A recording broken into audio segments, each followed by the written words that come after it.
In this video, we're gonna turn this grassy field back into a food plot. I'm gonna insert a clip here of what it looked like yesterday at this time.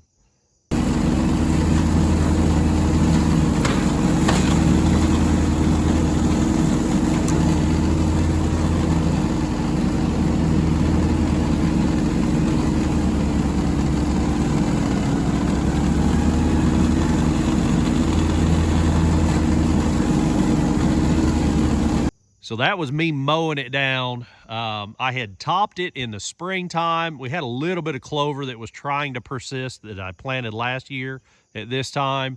So I topped it in the spring. There was a little clover, and then it either got choked out or the deer munched it all down. I think it probably got choked out with that grass again. So that was yesterday. I knocked it down. Today I came back here and hit it again. I set my mower a lot lower. I'm using this Skag. This is my regular lawnmower in my yard. The first time I hit it yesterday, I had it set for my regular yard setting. And then today I came back and hit it again at a lower setting to sort of scalp it, more or less. So I'll show you that here.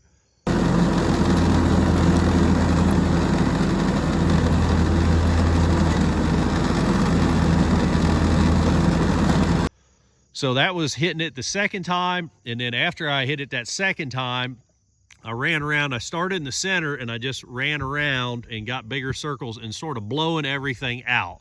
I'll insert a clip here of that.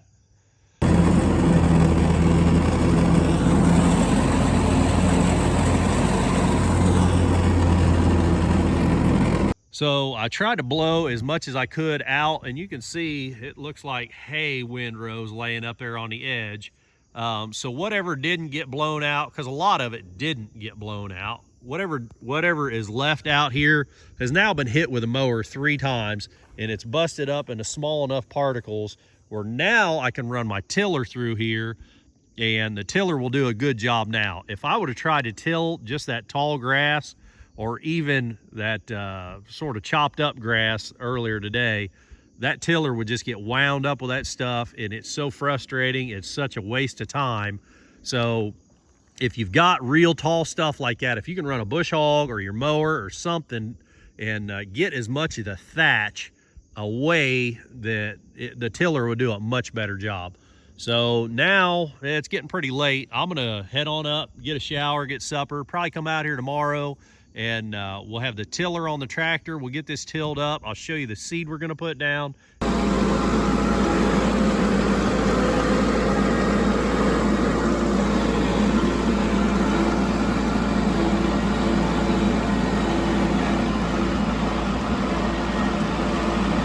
These things only till down to like about 3 inches. They really don't get that deep, but that's all we really need here. So we don't have a rain on the forecast for like another 4 days, but I've got the time today, so I'm gonna go ahead and we're gonna get this all tilled. I brought back my seed.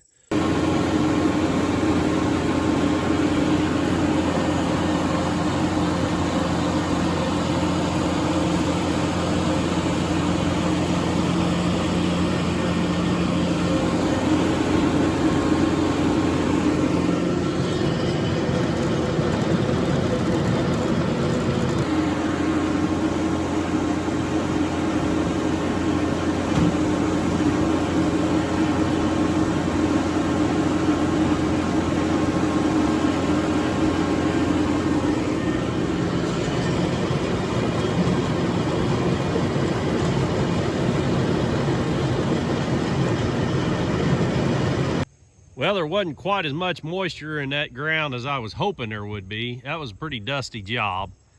So now we got to get the seed in the ground. What we've got for seed, I went to the farm store a couple days ago, and they put out a selection of stuff. You can just buy it by the pound or scoop or whatever. So we got wheat. I think there's 5 or 6 pounds. I think I got about 6 or 8 pounds of oats, a pound or 2 of buckwheat, 2 pounds of purple top turnips. I got about a pound of scavenger radishes. That is medium red clover, about a pound. And I think there's about 2 pounds of rapeseed there. So the bigger stuff like the oat and wheat, I'm just going to dump that in a bucket and walk around and sling that out by hand, broadcasting it. With a little bit of practice, it doesn't take much practice, and you can get pretty proficient with it. So the smaller stuff though, I'm probably going to mix that up, and I'm going to use this little hand seeder here. You can pick these up.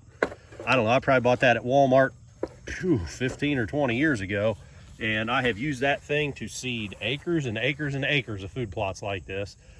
So the ground being turned up like it is, I tried when I just brought the tractor back, I finished up on the end, and I come back along the edge. I try not to compress the ground any more than I had to before I can get my seed down.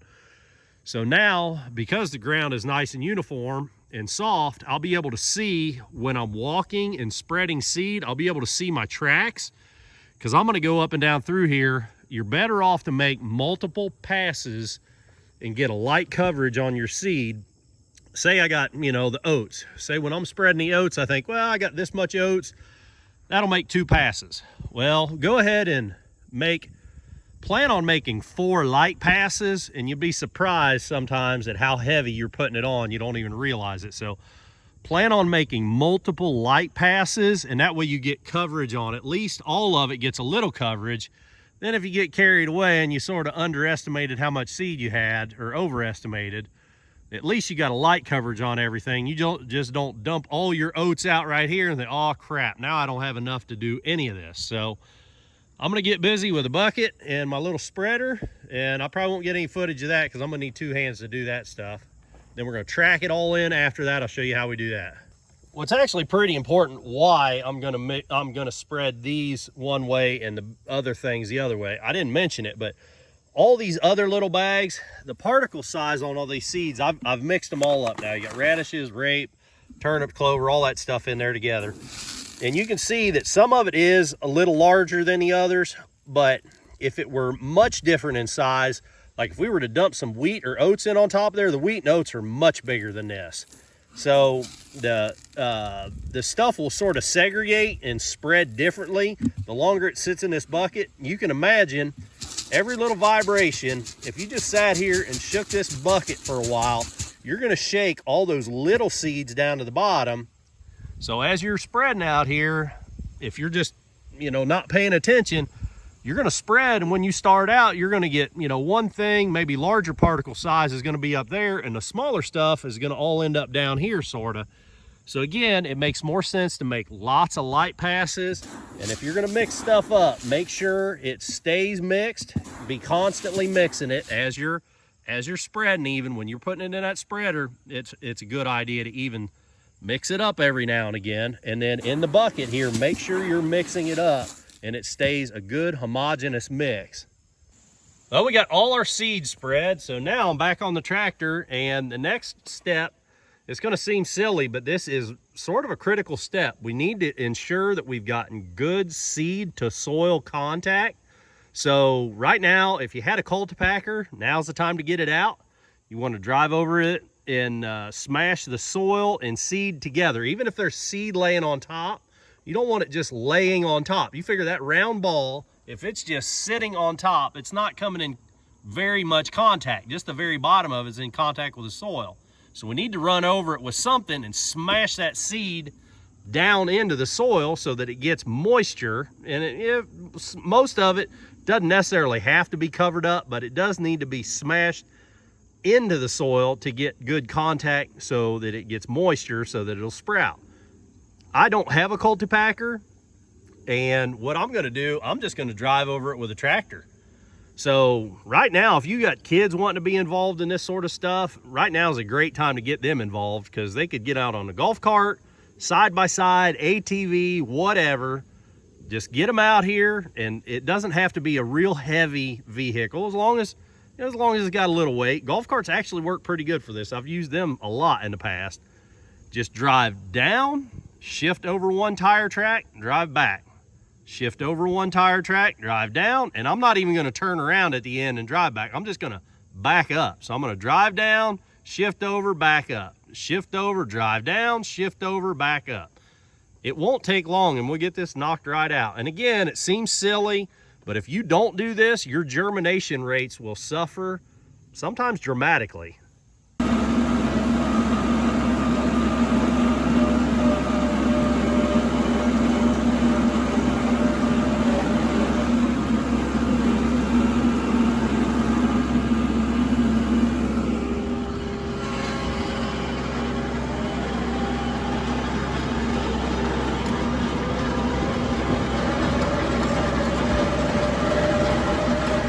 Well, that's it. We got it all tracked in. It ain't perfect, but it's pretty good. You can see I missed a few strips here and there, but it ain't nothing to really worry about.